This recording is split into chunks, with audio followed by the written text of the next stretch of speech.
Endocrinology and Diabetology, Faculty of Medicine, Alexandria University. She is Clinical Fellow of Pediatric Endocrinology at Royal Hospital for Children, Galaxo, United Kingdom. She is Fellow of Pediatric Endocrinology and Diabetes at Boston Children's Hospital, Boston, United States of America. We are expecting to hear a very strong lecture. It will be titled Atypical Genitalia from Zero to Hero. Please, Dr. Yasmine, share your presentation, and the floor is yours. Thank you, Dr. Randa, Raghda, for the introduction. Okay.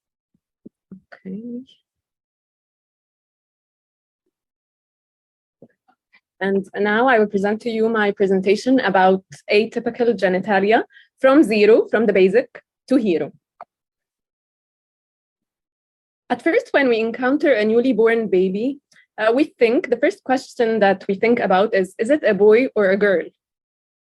And sometimes the genitalia do not appear typically to be either male or either male.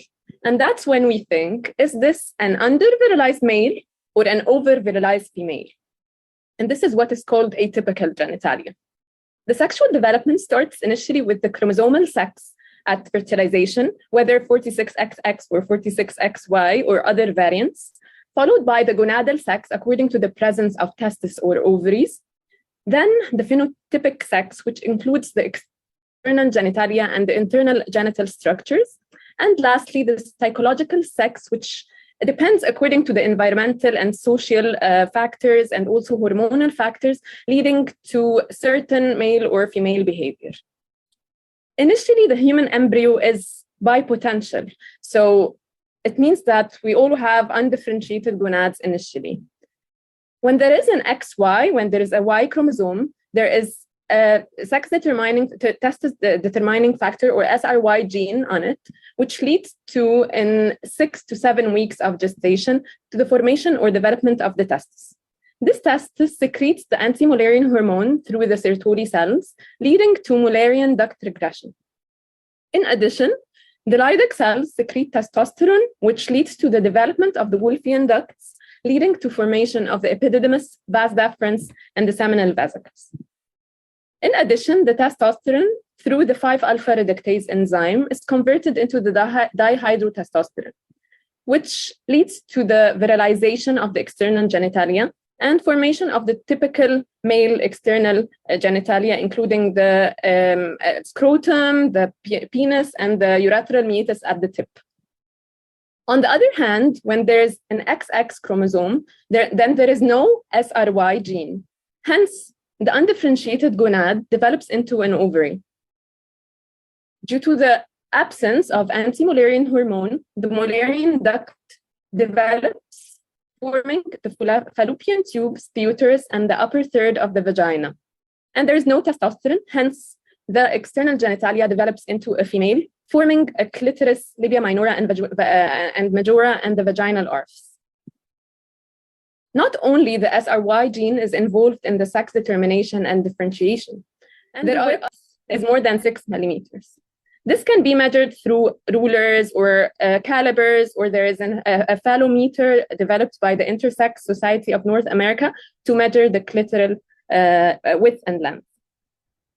There could be female external genitalia with posterior labial fusion, which means that the anogenital ratio is more than 0.5, where the distance between the anus and the posterior fourchette in relation to the anus to the clitoris as a ratio is more than 0.5.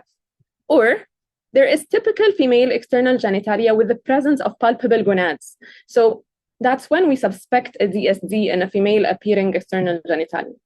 What about externally looking infant with a male appearance? We suspect DSD when we see bilaterally non-palpable gonads. There is undescended testes, or that we don't feel any gonads. Or severe hypospadias, which means that the urethral meatus does not open at the tip of the penis. On the other hand, the severe forms include the penoscrotal, the scrotal, and the perineal hypospadias, where the opening opens in one of those. This is included in the DSD suspicion. Otherwise, any degree of hypospadias, if it's mild or moderate hypospadias, but has to have also associated unilateral or bilateral cryptorchidism and or micropenis. Micropenis, by definition, is the stretched penile length, which is less than 2.5 centimeters in a full-term infant. Or there are standard deviations for the penile length as well.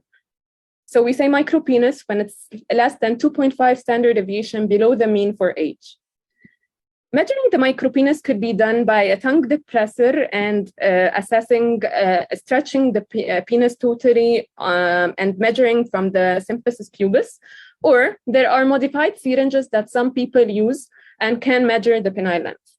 There are also tables showing the standard deviations for the normal or the mean for the penile lengths and the mean, which is negative 2.5 standard deviation defining micropenis.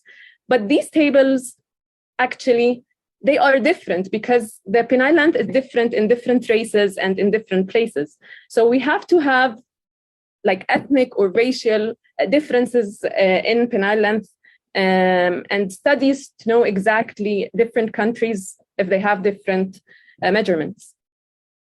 However, DSD actually is not required for evaluation. If the patient has mild or moderate degrees of hypospadias, which include the distal part of the hypospadias or the shaft, with a normal phallus size, which is not micropenis, and there is no severe curvature or chordee.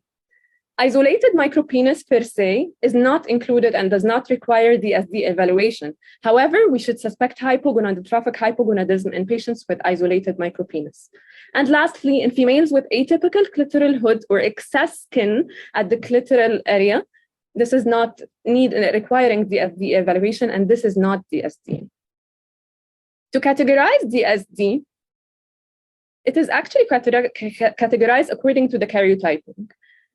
So it has three categories: 46XX DSD, which is initially a female but has virilization, over-virilization; a 46XY DSD, but has under-virilization; and lastly, sex chromosome DSD, with abnormalities in the karyotyping itself, including Turner and Klinefelter, which are out of the scope of our talk today, and mosaicism or chimerism, where the cells actually have Y chromosome. Some cells have a Y chromosome.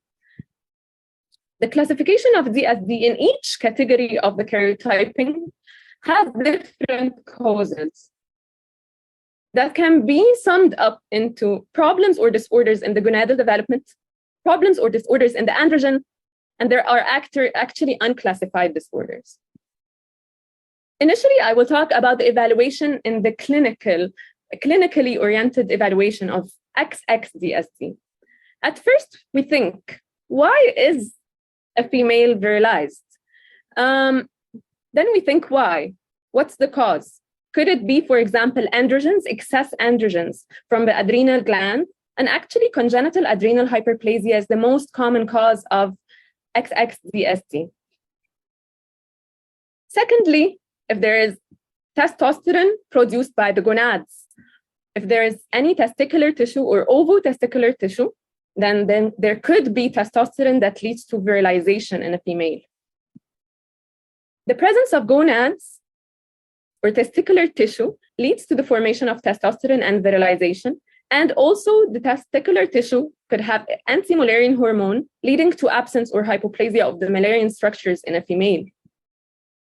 The third source could be external or exogenous during gestation, that the mother herself has problems, including virilizing adrenal tumors or androgenic drugs. And this might lead to virilization of a newly born female's genitalia. Since congenital adrenal hyperplasia is the most common cause of 46XX DSD, so any virilized infant with non-palpable gonads is actually a congenital adrenal hyperplasia till proved otherwise.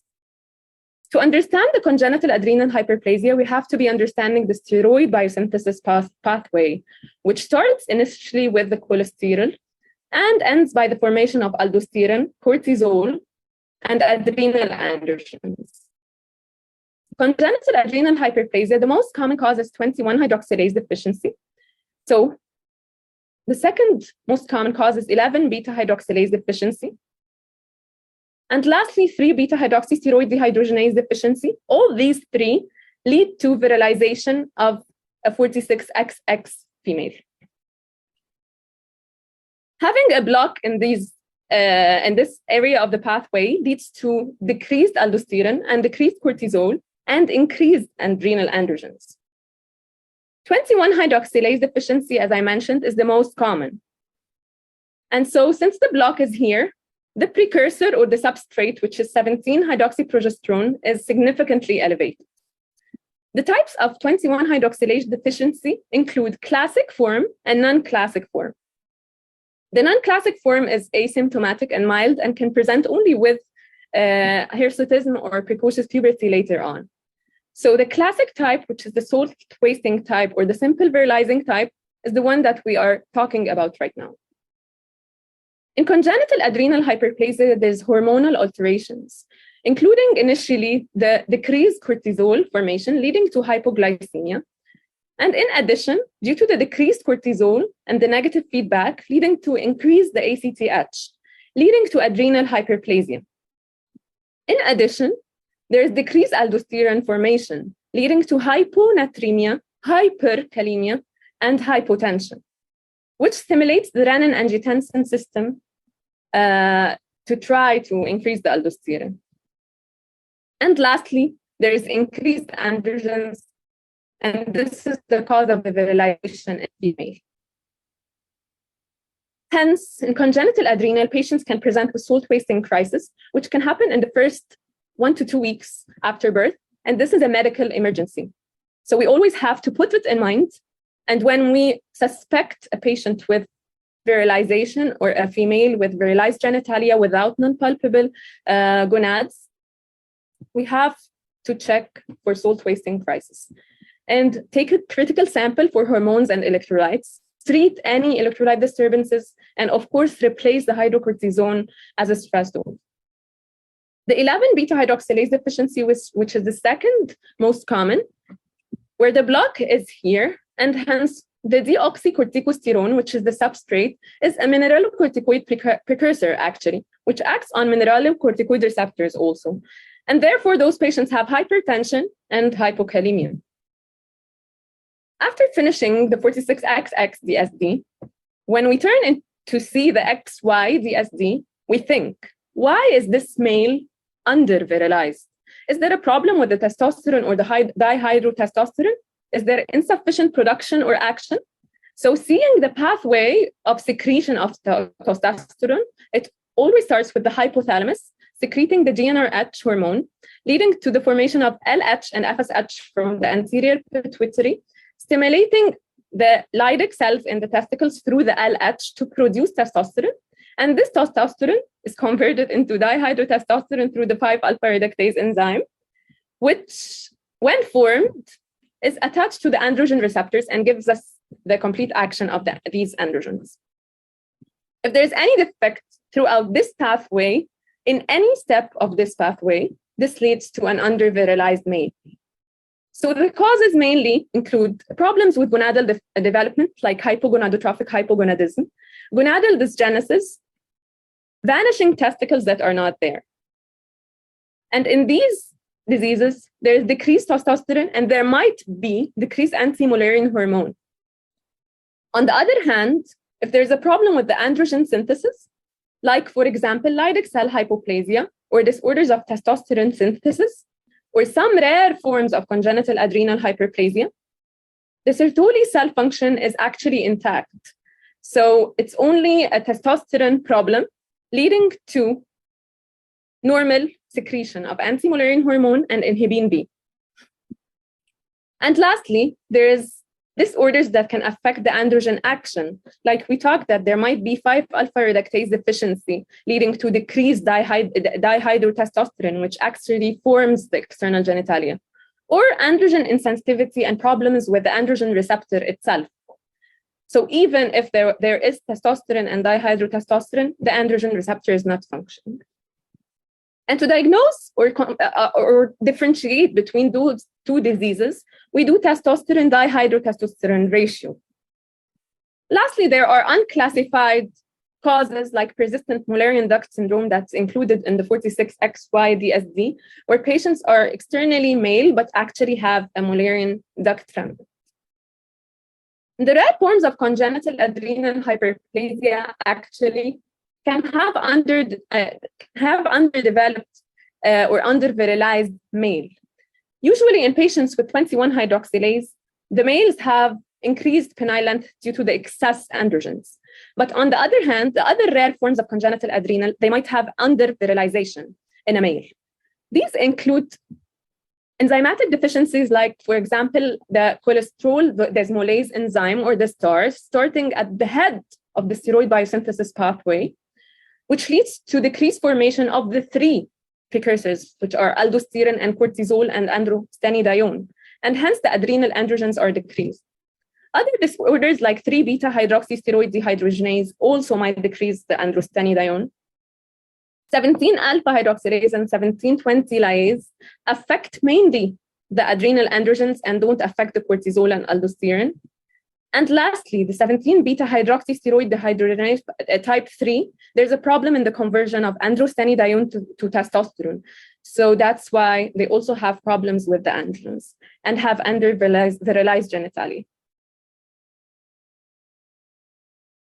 And finally, the sex chromosome DSD, which is mainly due to mosaicism or chimerism, the presence of Y chromosome in some cells, and then the other cells might not have Y chromosome. So it doesn't have the full picture of the presence of Y chromosome. For example, like mosaic 45XO, 46XY. Those patients can have normal, actually, testes or ovaries, or can have dysgenetic testes or ovaries, or like streak gonads and rudimentary gonads. They can present with mixed gonadal dysgenesis, which means that the development of the gonads is different. They might have like for one testicle and one dysgenetic gonad. And lastly, they can present with ovotestes, having ovarian tissue and testicular tissue at the same time. And these are a little bit complicated to evaluate and to manage. So initially, when anyone sees a patient with suspected DSD, there are guiding principles in the initial care. At first, please, for general practitioners and neonatologists, don't rush. Be very, very thoughtful with the sex assignment. If a patient is suspected to be DSD, don't address them with a boy or a girl. Just congratulate the parents on the baby and tell them the entity baby. Please respect confidentiality. And at the same time, search for life-threatening conditions such as salt wasting crisis with congenital adrenal hyperplasia like we were talking. In the approach to atypical genitalia, at first we have to take adequate history and fully examine the patient, and then examine the genitalia meticulously. And there are virilization scales that we have to assess the patients with. And lastly, we think about the investigations. In the history, we have to ask about the prenatal exposure of androgens in the mother. Maybe it's a maternal problem, or maternal virilization during pregnancy. We should ask about consanguinity, like in congenital adrenal hyperplasia and autosomal recessive diseases. We should ask about maternal family history of infertility or primary amenorrhea, which might be suggestive of androgen insensitivity. And lastly, we have to ask about the family history, if there were any sibling deaths or any suspected DSD or atypical genitalia in other babies in the family or relatives. In the physical examination, we have to assess for dysmorphic features for any syndromes that might be associated with DSD. For example, the syndactyly in the second and third toe that might be present with Smith-Lemli-Opitz syndrome. Any midline defects like cleft lip, cleft palate, cardiac anomalies that might suggest hypogonadotrophic hypogonadism or a pituitary problem. If the patient is dehydrated or generally unwell, we have to pick this up. The blood pressure is very, very important in any DSD patient, because we talked that the patient can have hypotension or hypertension, like in 11-beta hydroxylase or other forms of congenital adrenal hyperplasia. And lastly, to assess the rest of the genital system and assess the urinary system if there are any other anomalies. Careful inspection and palpation of the genitalia is very, very important. And it always starts with palpation of the gonads. Palpation of the gonads is, we do it bimanually. It should be done with assessment of the gonads in the labioscrotal folds, in the inguinal region as well. We should measure the phallus or the clitoris and check the length exactly. And then check for the urethral opening, where is the location exactly, and the number of urogenital openings, if there is a single urogenital sinus, for example, in females. We should check the phallus for any chordee, because the severe chordee is sometimes suggestive of DSD. And the labioscrotal fusion, and if there is posterior labial fusion or problems with the anogenital ratio. And lastly, skin hyperpigmentation, because if patients with congenital adrenal with the increased ACTH, they might have hyperpigmentation of the genitalia. Virilization scales, there are different virilization scales to assess the genitalia. The first one of those is the Prader staging that we all know, which starts with a normal female, and then stage 1 with clitoromegaly, and then stage 2 with clitoromegaly and posterior labial fusion, and then it starts to progress to urogenital sinus, and then a little bit to look like a male, and then the typical normal male at the end in stage 5. There are other scores that were developed later on, including the external masculinization score and the external genitalia score, where the external genitalia score should be used in the assessment of any patient with atypical genitalia. And it includes 5 items, including the scrotal fusion or the degree of fusion of the labioscrotal folds, if there's present or not. Is there micropenis or not, according to the sizes and the length? Where exactly is the urethral meatus? Is it severe hypospadias or it's normal in sight? And both gonads, are they present in the labioscrotal folds, in the inguinal region, abdominal region, or absent?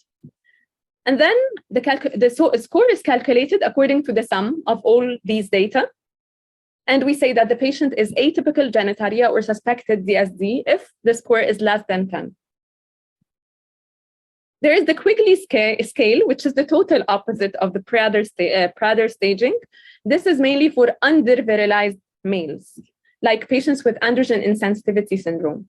And it starts initially with the male appearance, the normal male appearance, and goes down till reaching the typical female appearance in patients for complete androgen insensitivity, for example.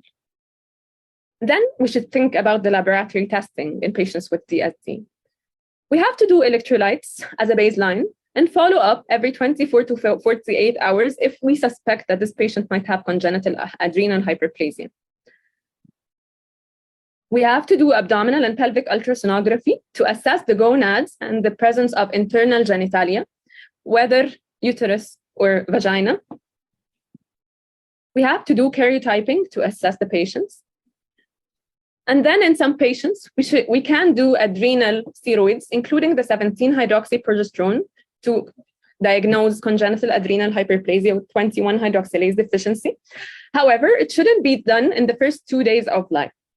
Other investigations that we do include the cortisol, dihydroepiandrostenedione sulfate, androstenedione. Other investigations that could be done include ACTH, 11-deoxycortisol, to confirm the 11-beta hydroxylase, and 17-hydroxypregnenolone to confirm 3-beta hydroxysteroid dehydrogenase deficiency. And sometimes we resort to doing the ACTH stimulation test to confirm the diagnosis. In patients with XY DSD, we have to assess the gonadal function. So to assess the gonadal function, we do the FSH and LH to assess the pituitary function, and then the anti-Mullerian hormone to assess the Sertoli cells and the testicular function in general. We can do basal testosterone in patients with mini puberty initially during the first 6 months of life, or later on during puberty, and dihydrotestosterone to make the ratio and differentiate between 5-alpha reductase and androgen insensitivity syndromes. And in patients beyond the period of the mini puberty, we do what's called beta-HCG stimulation testing. Of course, these are the first line investigations that we do, but there are second line testing that we have to think about afterwards, including molecular testing, which is very, very essential in some of the complicated cases of DSD, bone age, MRI on the abdomen and pelvis and to assess endoscopy or laparoscopy, doing gonadal or skin biopsies to confirm if there is ovotesticular tissue. So all these are second line testing that later on should be put in mind. We said that 17-hydroxyprogesterone should not be done in the first 2 days of life because, as we all know, during the first 2 days of life, there is stress. And also in the preterms, it might be falsely elevated. And that's why we do it later on. As regards to the beta-HCG stimulation testing in XY-DSD, we always start with the standard HCG stimulation test. However, if the patient has cryptorchidism or bilateral undescended testicles, or has suspected to have hypogonadotrophic hypogonadism, we're suspecting that he has testicles that are not functioning, or we did the test and we had low results of testosterone and precursors. And inadequate response to HCG means that the testosterone did not reach the normal level after doing stimulation, or did not increase to 2-folds than the baseline. And hence, we should do the prolonged HCG stimulation testing. Actually, the prolonged beta-HCG stimulation testing is like giving a more chance to the testicles to secrete the hormones, instead of just saying that with the standard HCG stimulation testing, the patient has an inadequate response. With the prolonged HCG stimulation, it starts as the same as the standard HCG. They take in day 1, day 2, day 3, HCG to stimulate the testicles to secrete testosterone. And then within the next 2 weeks, they take twice beta-HCG, and then they withdraw samples on the day 22, on the 3rd week. This is to assess more the gonadal function in patients with XY-DSD. To simplify this approach, especially that we in Egypt sometimes don't have a lot of laboratory investigations to do, so we have to be clinically oriented more and think like in a stepwise manner in order to save some expenses. So to simplify this approach, we always start by asking if a patient has suspicion of DSD, is there a problem with the mother or not? And then number 1 is palpation of the gonads. At first, if the gonads are non-palpable, then we do a pelvic ultrasound, karyotyping, and 17-hydroxyprogesterone.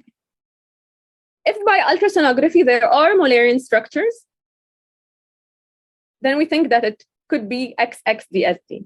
We see the levels of 17-hydroxyprogesterone. If it's elevated, then it's one form of congenital adrenal hyperplasia, which leads to virilization in a female.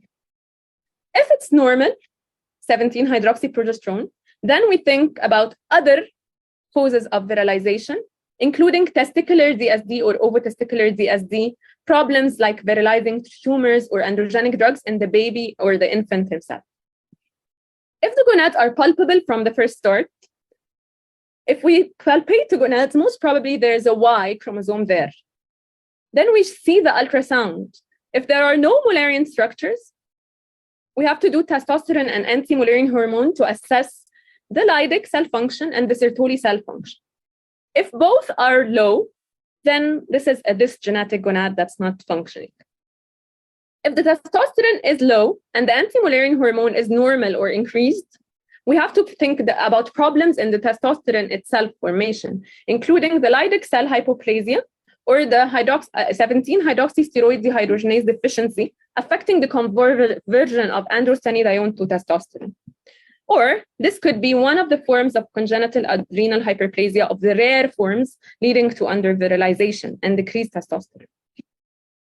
And lastly, if both the testosterone and anti-Mullerian hormone are normal or a little bit increased, so we have to think about 5-alpha reductase and androgen insensitivity syndrome. If the ratio between testosterone and dihydrotestosterone is more than 30, and some people resort to more than 25, so we suspect that that this patient could have 5-alpha reductase deficiency. If it's normal, then we can suspect androgen insensitivity, and that's why the testosterone could be high from the first start. Other forms like sex chromosome, ovotesticular, and mixed gonadal dysgenesis can have a bit of both. Like they can have no Moraine structures and have a palpable gonad, or can have non-palpable gonads and still have Moraine structures. So this is the last resort that we think about when we have a complex picture of DSD. There are further issues, however, in DSD. This is not the easy task. So we think first about life-threatening conditions like salt wasting, congenital adrenal.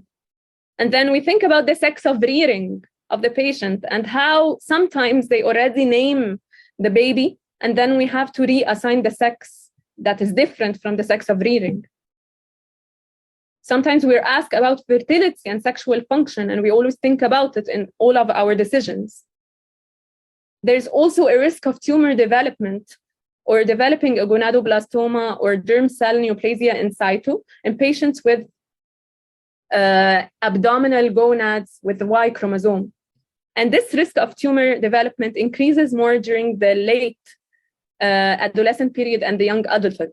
But we have to put it in mind, because the timing of gonadectomy and the decision of gonadectomy should be put in mind with assessing patients with DSD. And the long-term management plan, what we will do next to this patient.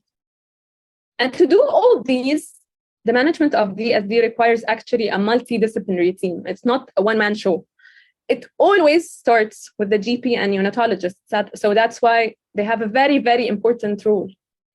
And the lead in this team is the pediatric endocrinologist. But we need also the geneticists, the pediatric surgery and urologists, the radiologists, psychology and psychiatry, gynecology and social work. So it's a team work mainly. And the role of the GP and neonatologist in DSD is the initial role. So it's very important that from zero to reach to be a hero, because actually they do the initial explanation. They are the ones who detect the patient at first. They should manage the unwell child at first. To us, as pediatric endocrinologists, they will save a lot of time if they started in the first line of investigations initially. And then, of course, refer to pediatric endocrinology directly. Don't wait. So you could be a hero in the management and save actually the lives of the patient or improve the care of the patients. And put in mind that in Egypt, because we do circumcision, we have to delay the thought of newborn circumcision until after evaluation by a pediatric endocrinologist. Because in some patients, it's not recommended to do circumcision initially if he has micropenis or the phallus is really small or the decision is not made yet. And in the management of DSD, as pediatric endocrinologists, we always start with the congenital adrenal hyperplasia treatment, including the hydrocortisone and fludrocortisone and saline when needed. Our role also is to think about the entity of hormonal replacement in 46XY DSD who are under-virilized males and assigned as males, whether during puberty or whether before circumcision, like we do here in Egypt, to try to increase the penile length a little bit for the success of circumcision. There is a role for reconstructive surgery to preserve the normal sexual function, and here comes the role of surgeries and neurosurgeons. And we have to create genitals that are more typical. And at last, the thought about gonadectomy, especially in patients with abdominal gonads, like patients with gonadal dysgenesis and sex chromosome DSD, which have a Y chromosome as well, and the abdominal gonads are there, which increases the risk. And at last, my take-home messages are you should always think about congenital adrenal hyperplasia in any virilized infant with non-palpable gonads, because this is a life-threatening condition that should be detected early. We should all adopt a holistic approach in DSD that includes actually molecular genetic testing when it is available, but it could make it much easier in the assessment. And lastly, always a multidisciplinary team is needed in the DSD management, and everyone has his role. This mainly is to reach uniform decision-making for every decision in the management of any DSD patient and to improve the quality of care of those patients. And at last, I can't finish my talk before saying that I would invite you all to read the Society of Endocrinology UK guidance on the initial evaluation of suspected difference or disorder of sex development by Professor Faisal Ahmed. I was lucky enough and had the opportunity to actually go on the fellowship, the SP fellowship, clinical fellowship in Glasgow in the Royal Children's Hospital. And I was really lucky. I had the opportunity to be working with him. I can't stop except after thanking all the team there in Glasgow. Unfortunately, I didn't have the opportunity to meet Professor Malcolm, but Dr. Sheikh Chen, Nadia Horning had the chance to meet her. So it was an amazing experience. Of course, I can't end my presentation without mentioning those eminent figures in DSD, including Professor Faisal Ahmed and Professor Rodolfo Ray. And at last, I would like to thank Professor Sameh for inviting me to speak in the Pediatric Update Conference this year. And thank you all. Thanks a lot, Dr. Yasmine. Actually, I'm very sorry that we need, all of us had a lot of questions, but actually we are very short of time. So maybe we have the chance to contact you if we have some question, please, Dr. Yasmine. Yes, definitely. Okay. Let me introduce the next speaker, Professor Dr. Mona Karim. She's Associate Professor of Pediatric Endocrinology and Diabetes, SCU. She will speak about her